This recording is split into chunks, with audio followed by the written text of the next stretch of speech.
नमस्कार, मैं खुशी चौधरी और आप देख रहे हैं एबीपी लाइव। बात करेंगे अडानी ग्रुप को लेकर। तो अमेरिका में जांच और सिक्योरिटी एक्सचेंज कमीशन यानी एसईसी के आरोपों के चलते गौतम अडानी की शेयर मार्केट में लिस्टेड कंपनियों के शेयरों में भारी गिरावट आई है।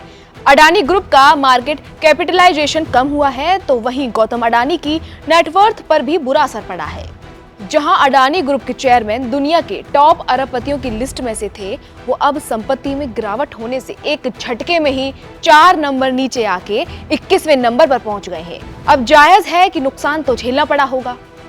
आपको बता दें, अमेरिका में गौतम अडानी पर कथित $265 मिलियन की रिश्वत मामले के कई आरोप लगाए गए, जिसके बाद उनकी कंपनियों के शेयरों में जोरदार गिरावट आई। ये आरोप उनकी कंपनी अडानी ग्रीन एनर्जी को एक सोलर कॉन्ट्रैक्ट दिलाने के लिए भारतीय अधिकारियों को देने को लेकर लगाए गए। एक रिपोर्ट के मुताबिक शेयर टूटने का असर गौतम अडानी नेटवर्थ पर भी पड़ा और ये कम होकर अब $70.8 अरब रह गई है और बीते 24 घंटे में ही अडानी की संपत्ति $1.19 अरब तक कम हो गई है। अरबपतियों की लिस्ट में संपत्ति में गिरावट आने से इसका असर दुनिया के टॉप अरबपतियों में शामिल गौतम अडानी की रैंकिंग पर भी पड़ा है।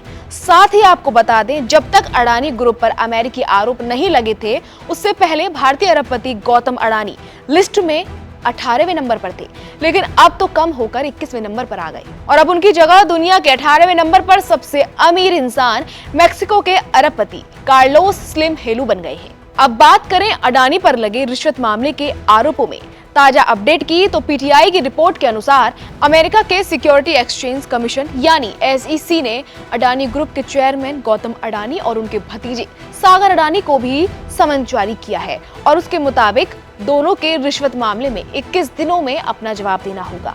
साथ ही रिपोर्ट में यह भी बताया गया है कि गौतम अडानी के अहमदाबाद स्थित शांतिवन फार्म हाउस और उनके भतीजे सागर अडानी के इसी शहर में आवास पर एसईसी को जवाब देने के लिए ये समन भेजा गया है।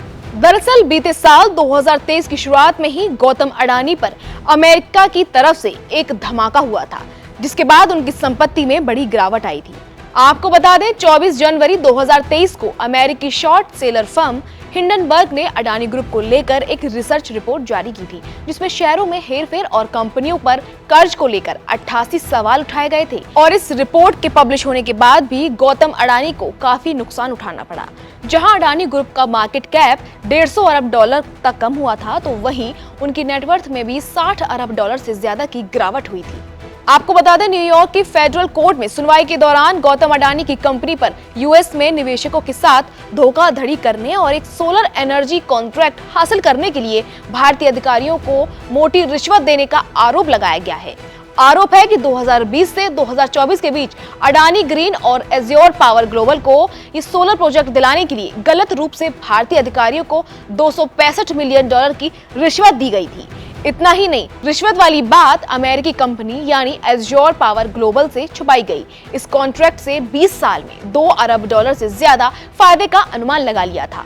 इस मामले में अमेरिकन न्याय विभाग और एसईसी ने गौतम अडानी और उनके भतीजे सागर अडानी के साथ साथ 7 लोगों को आरोपों में शामिल किया गया। फिलहाल इस मामले में इतना ही। बाकी तमाम खबरों के लिए देखते रहिए एबीपी लाइव।